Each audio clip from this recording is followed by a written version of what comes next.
Well, the uh, the instance I'm thinking of is the summer I was a call porter, and we had testimonials from the call porters. They are encouraging, and the same thing goes for testimonies of how the Lord has led in your own life. And I heard good things about the meeting 2 weeks ago, and today it's Betty. She's telling us a story of her experience coming to the Lord. Betty, we thank you. Glad you're doing it. Well, can you believe I'm a little nervous? Can you hear me, Grace? Okay, I will try to talk loud, but my voice may fluctuate. I'm a little nervous because I have not talked about some of the things I'm going to be talking about in a long time, and when I did, it was in a closed group of other ladies who had experienced the same problems. Well, to start with, I was born into a Catholic family, not just a Catholic family, but a Catholic environment all around a Catholic city in New Orleans, Louisiana, where you rarely hear of other religions. Never heard of Seventh-day Adventist, or even Methodists or Lutherans or others like that. Mostly it was Catholic with a smattering of Baptists and even some Pentecostals. But those were the only religions I'd ever heard of. Well, when I was a young child, I don't even remember how early, but I was taught by my dad, and he taught my sister and other siblings, the rote prayers that Catholics learn. And I'm amazed that even at a young age that I was able to memorize things. But as somebody mentioned earlier, that kids now have these fantastic minds where they can dig into technology real easily. But the prayers that we had to say every evening was the Lord's Prayer, a prayer I call Glory Be. Glory be to God, the Father, the Son, and the Holy Spirit. And then we had to say Hail Mary. And I know Grace is familiar with all of these. We also had a longer prayer called the Apostles' Creed and the Act of Contrition. These prayers were prayers that you said before you went to bed. And later on, they were used for the rosary. When you were saying the rosary, there was, many of you have probably seen a rosary. It looks like beads with a string hanging down and a cross at the end. And each one of these beads, you had to say one of these prayers. You might have to say 10 Hail Marys, or I don't remember how many, but I see a sister here who also was a Catholic.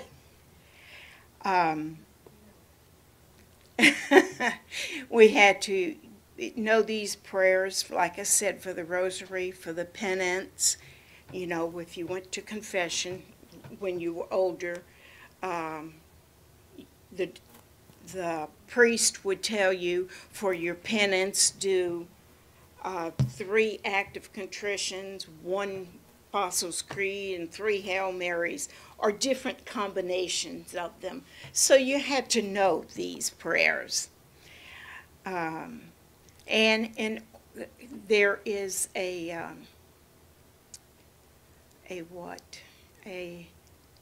thing that you do as a Catholic, while you're a child, you make your little communion.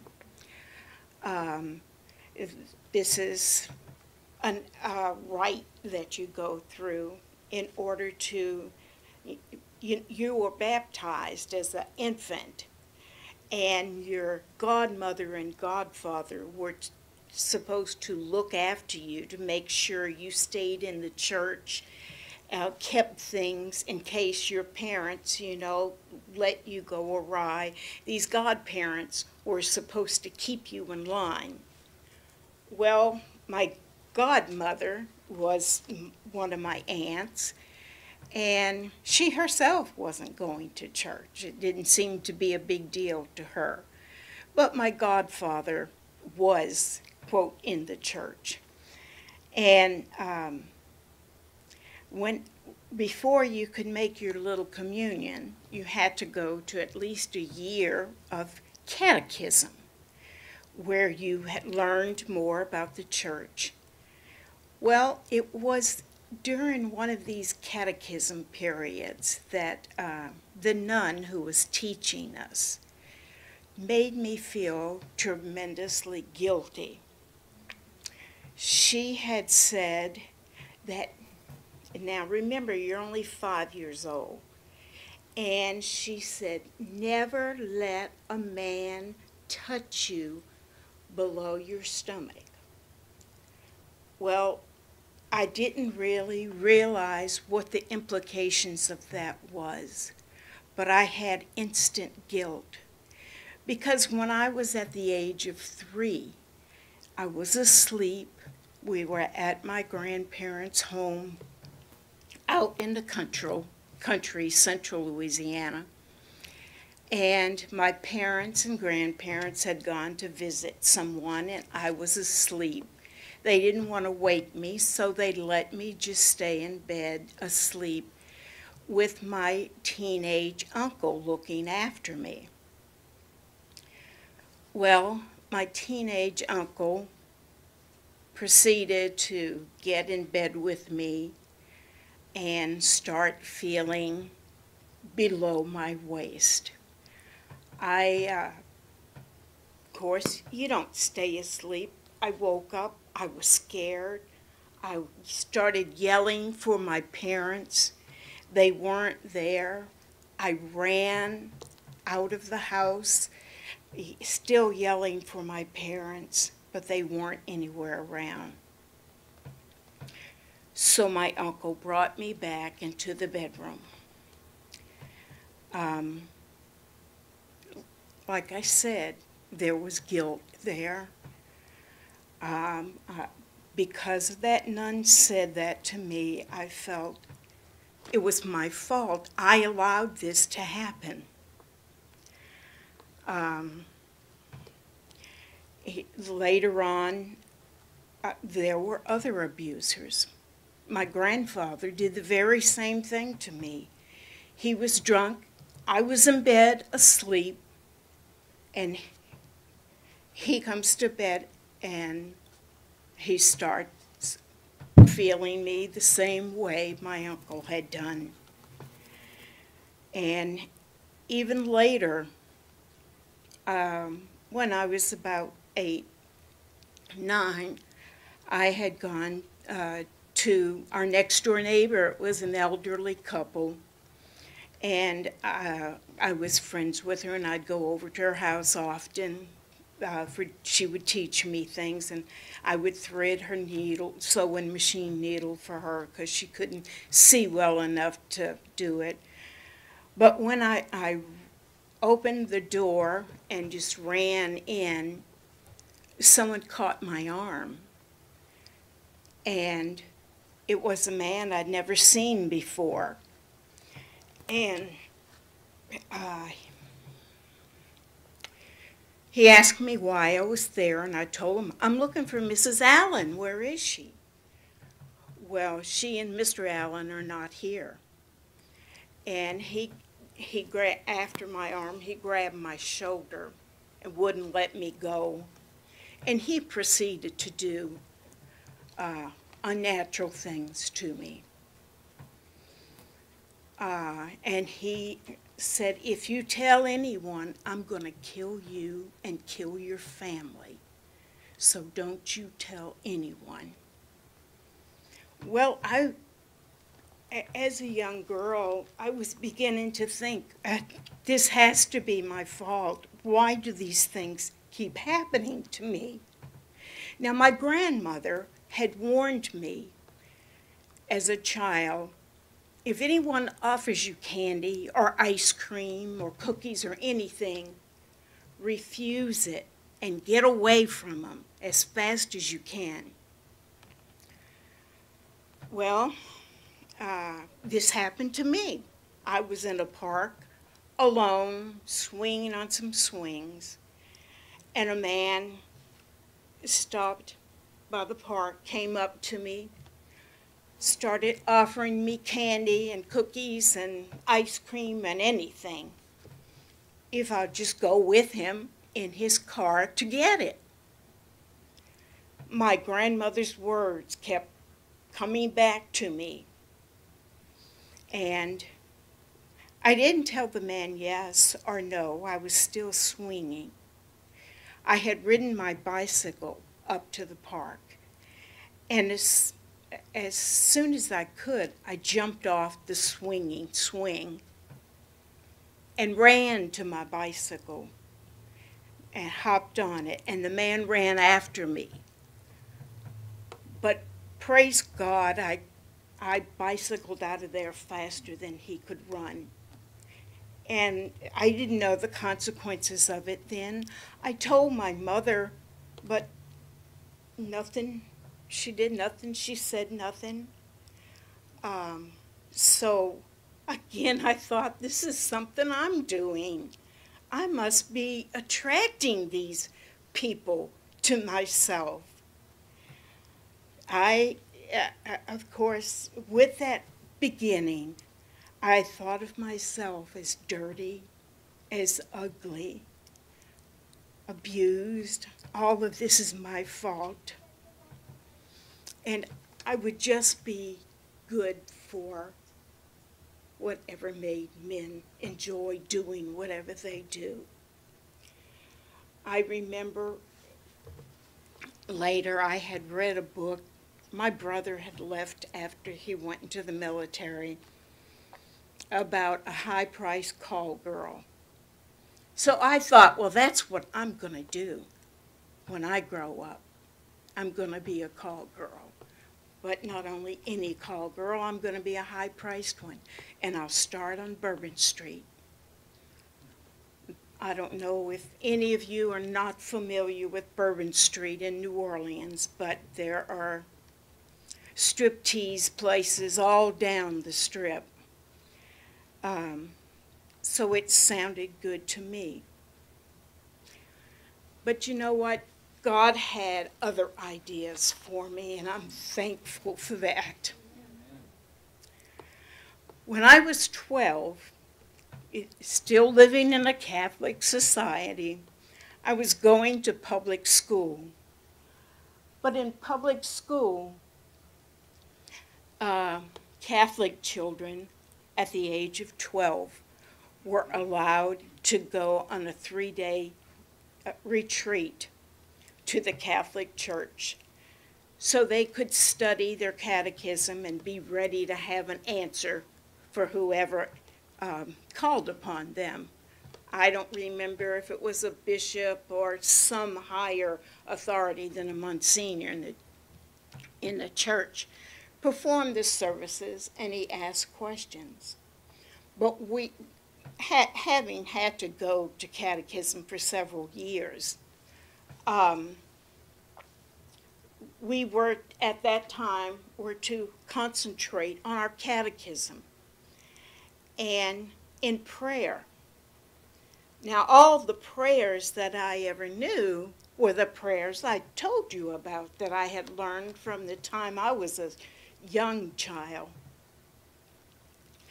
And I would say those prayers. I would say them over and over. But you know what? When you have rote prayers or rote anything, you're not really listening to what you're saying.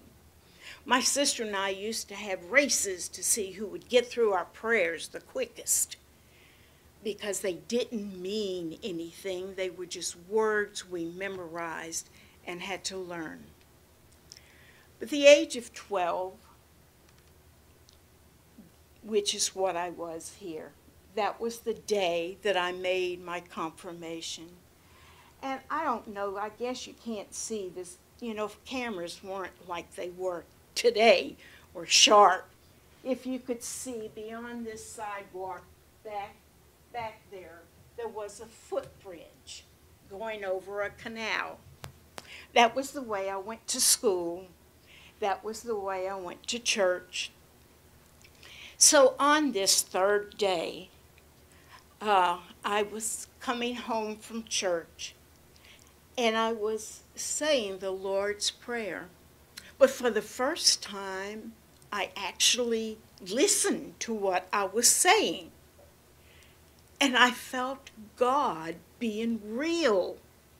And he wanted to forgive me, my sins, all these sexual sins, all this stuff that I felt guilty about.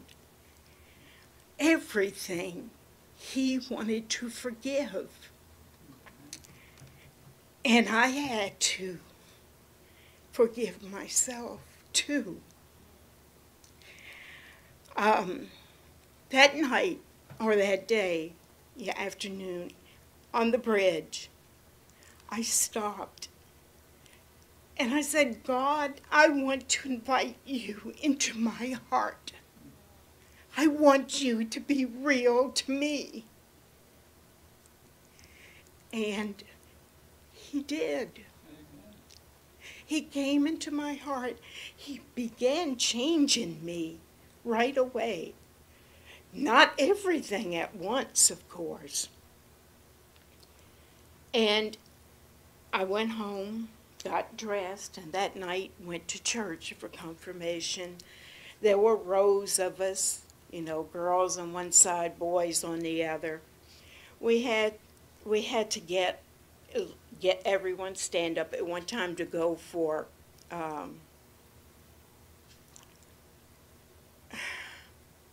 communion, what we call communion, to accept the bread of God, which they called a little host. And we didn't drink grape juice or wine, though, but we all stood up just like you do in school, file out one way, go through, kneel, and get your host, and then come back the other way to get back in your same seat. After I had got my host and we were, filing back, I saw a light up the corner of the church. Now, most Catholic church, they don't have these low ceilings. They've got vaulted ceilings. And from the very top, I saw a flash of light, fire. And it was coming down, and as I turned to return to the pew that I was in, that light lit on me. I don't think anybody else saw it, but I did, and I felt it. And I knew that was God assuring me that he was with me and that he loved me. Well, if I stopped there, that would be enough.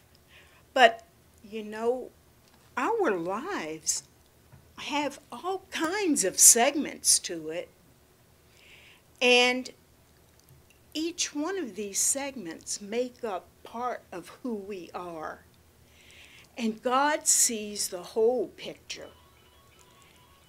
If Job could have seen the whole picture when he was going through his problems, he wouldn't have been so disheartened.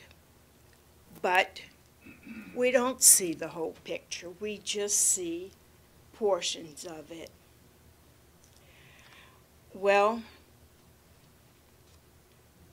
I continued going to church and to confession, but I was changing. Questions started coming in my mind. What was this crucifixion all about? Why did Christ have to die on that cross? Who were these mean people who did this to him? I would ask my parents, but they didn't know the reason. And what about prayers? Why do I have to pray these rote prayers instead of just talking to God from my heart? And what about confession? Why do I have to confess to a priest if I have a relationship with God?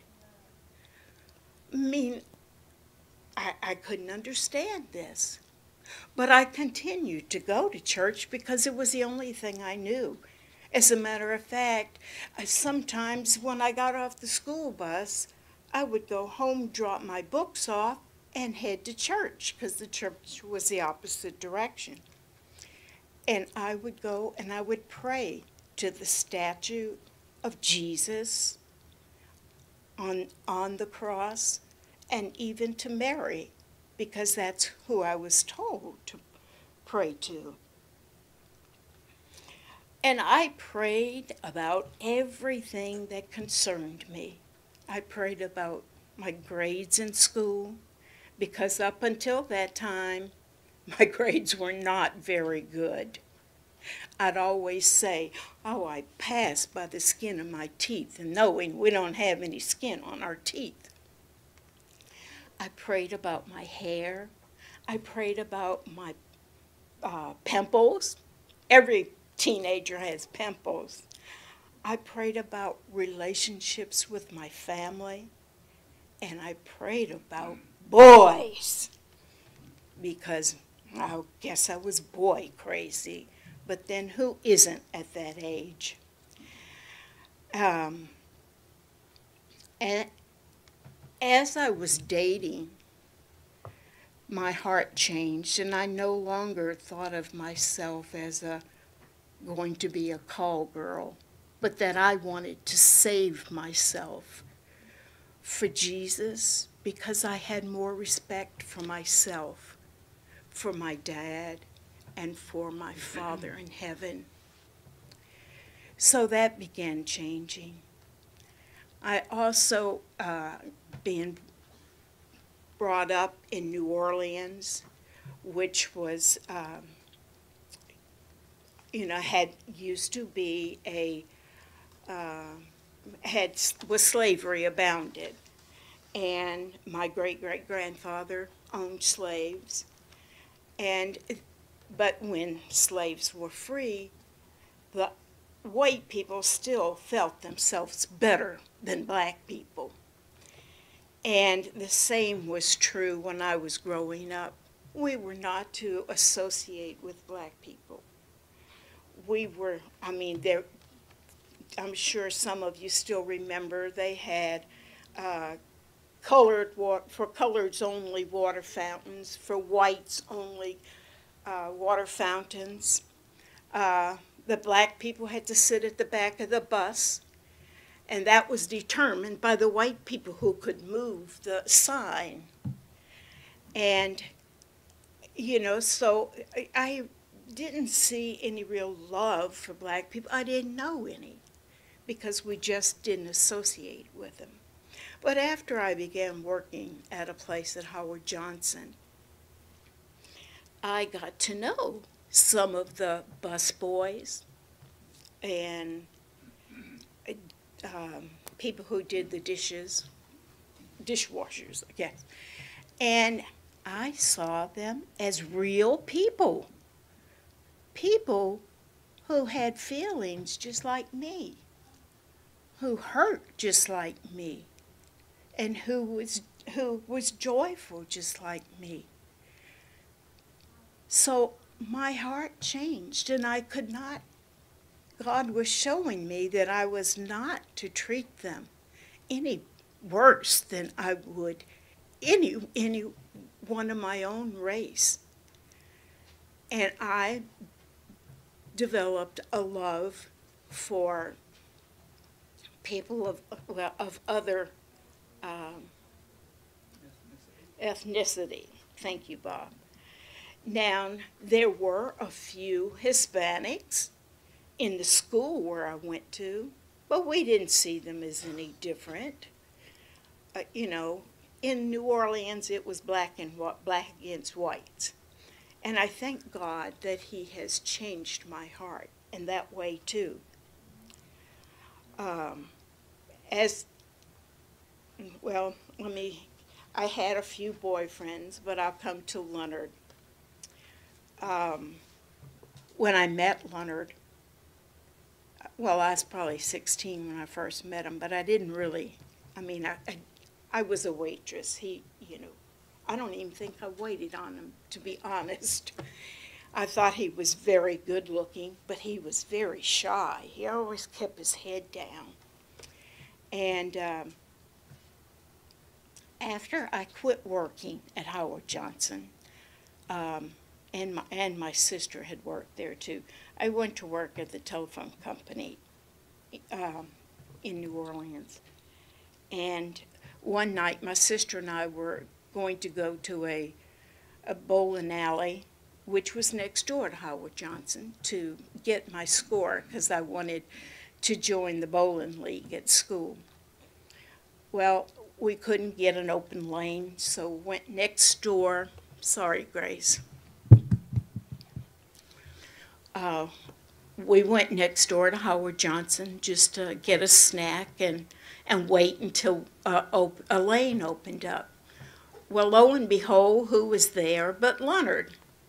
Now, I didn't even know his name. My sister did, and so she called him. He started talking to us. We were at a little waitress booth, which was separated from his booth by fake foliage. And so he invited us to come and sit with him, which we did. Now, circumstances happened to where I found myself without a date the next day. I had made plans, lots of plans, but everything fell through. So I went to see Leonard and invited him to go with me to the football game. It was a high school football game because I was in high school. I was 17, Leonard was 25. Now, ordinarily, I would never have dated anybody that older than me, should I say. He had everything going against him. He had been married before. I never dated people who had been married before. He was from Texas. My father hated Texans because they're braggarts. Just everything seemed to be against us. But I enjoyed being with him. I loved his personality. He had a fantastic wit about him and humor. But like I said, I was very vulnerable this weekend. I had a boyfriend in the Navy, but he and I had agreed to date while he was in the Navy. And he had planned, he was going to be home in around Christmas, I forget, furlough, is that what you call it? And this was when Leonard and I started dating, was in September. And I told Leonard all about this boyfriend, and well, it didn't take Leonard but a week to ask me to go steady. So I said I would, but I reminded him about this boyfriend coming home. Well, within 2 weeks, we were engaged. And now, he did not want me going out with this boyfriend. So we had talked about getting married after I graduated from high school in May. Well, then he kind of moved it up to my birthday when I turned 18. Then he moved it up again to Christmas. But I told him about the boyfriend. So next thing you know, we're getting married during the Thanksgiving holidays. And there went the boyfriend. So we got married. I continued going to the Catholic Church. I've always dreamed that my husband would go with me to church, but he would not set foot in a Catholic church. He was raised as Seventh-day Adventist. He was not going to set foot in a Catholic church. And he was not going to get married by a priest because... So he made sure we didn't get married by a Catholic priest. He definitely was not going to agree to raise our children as being Catholic. So I decided, well, if he won't go with me, maybe he'll go and I'll go with him to his church. So we started going. One of his friends gave me a Douay Bible. Never had a Bible before because you just don't read the Bible as a Catholic. And I began seeing things in the Bible. We also started taking Bible studies with someone from the Adventist church. So as I was reading, as I studied, I realized there's a lot wrong with the Catholic Church, and I was getting answers to some of those questions I was having about Jesus' crucifixion, about prayers, about confession to priest. I wasn't doing those things anymore, but I still couldn't just switch over. It took about 1.5 years. Our first son was born. Leonard and his dad had to go to Chicago to do some work up there, and I went with them. And one day we were going into our motel room, but we had to step up into this little lobby where they had 2 rooms on either side, and then you could go upstairs and go to 2 more. But on the steps to this lobby was a book that was turned upside down, was folded like this, and I picked it up. It looked like a brand new book. Didn't look like it had snow on it because this was January. And I began reading it. It was called the Marked Bible. Perhaps some of you have heard of it.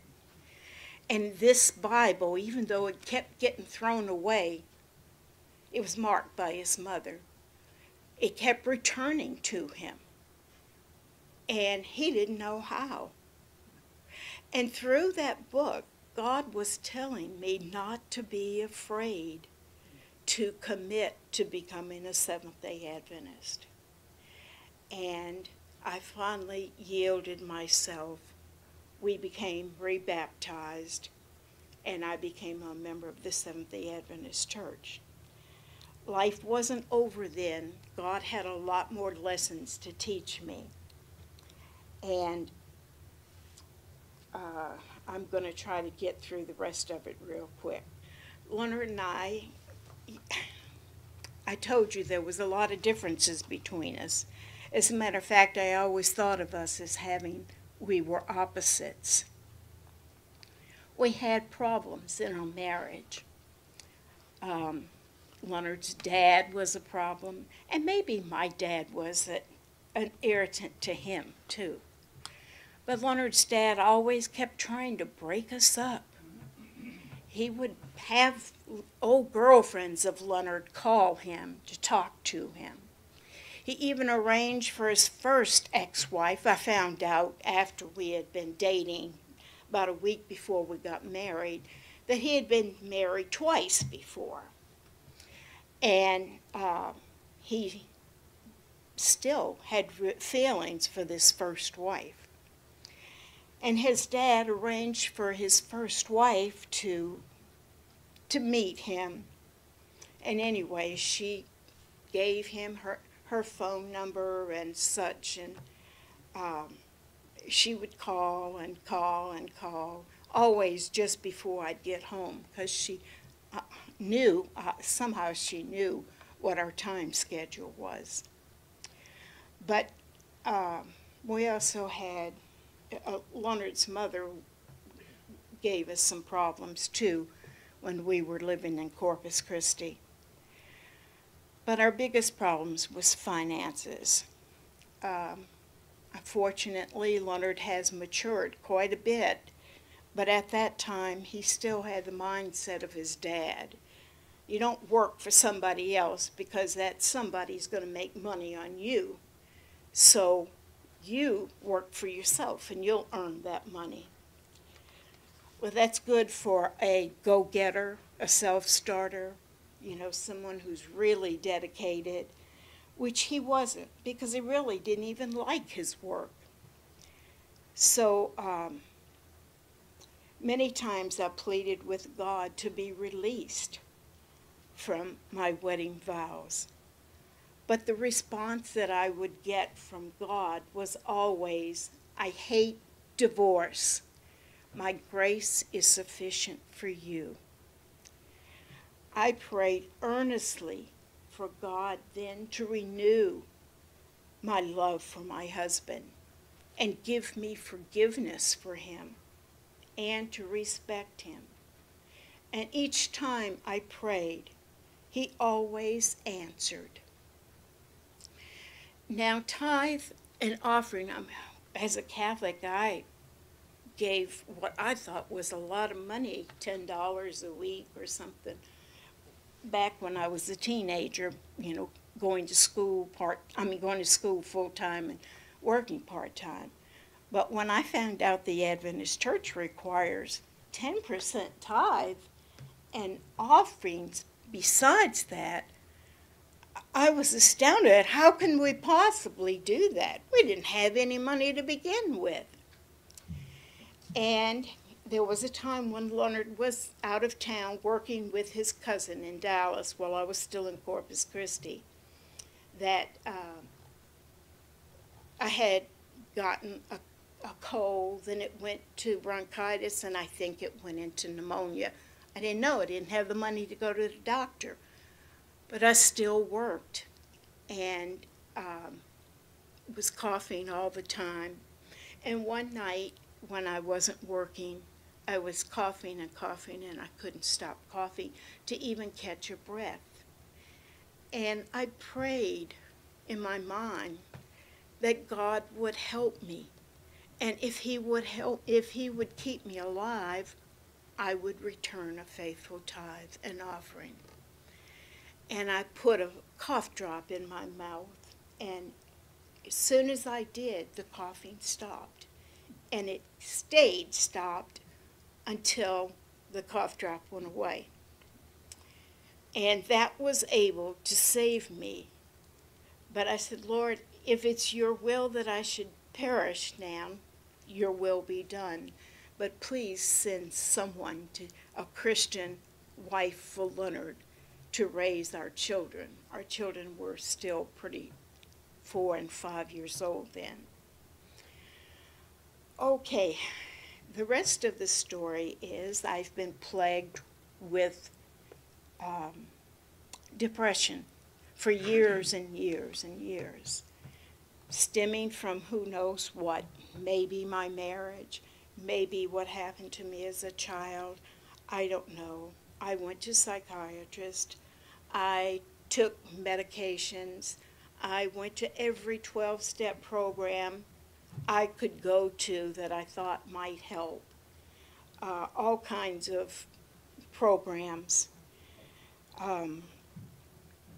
And I was even diagnosed as major depressive disorder, which is a major psychiatric disease. And it wasn't, I had ended up developing a twitch in my eye when I was going to the University of Arkansas doing my student teaching, which was a very stressful year. And even after that, the twitch developed into my whole half of my face was twitching. And it looked like I was having a stroke. Well, that's when Botox came into my life, and I learned that it would help freeze my face as long as I took anti-anxiety when I got real stressed. And I always learned to avoid other people looking at me when I felt one coming on. But after we moved back to the Dallas area, and I got lots and lots of sleep because I was depressed, it went away.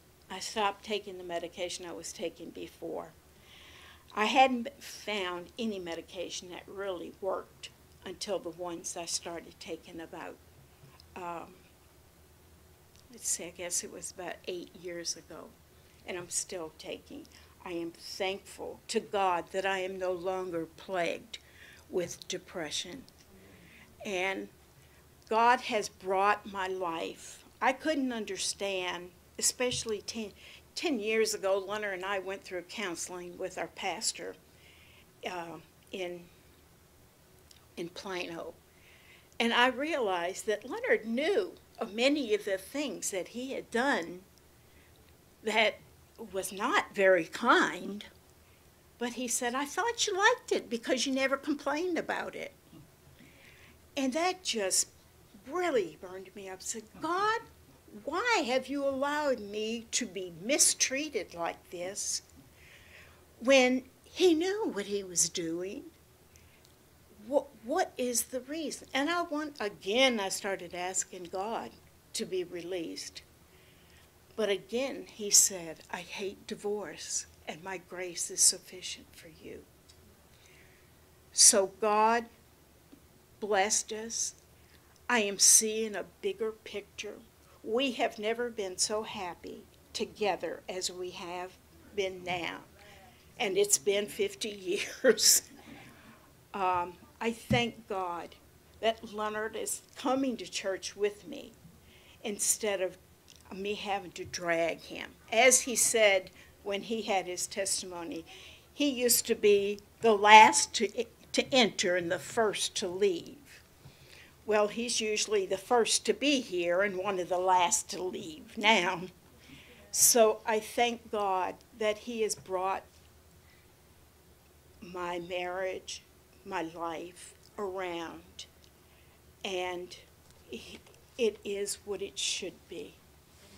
And I pray this testimony has helped someone to know that God hears us. He cares about every little thing in our lives, and he wants to help us if only we'll let him.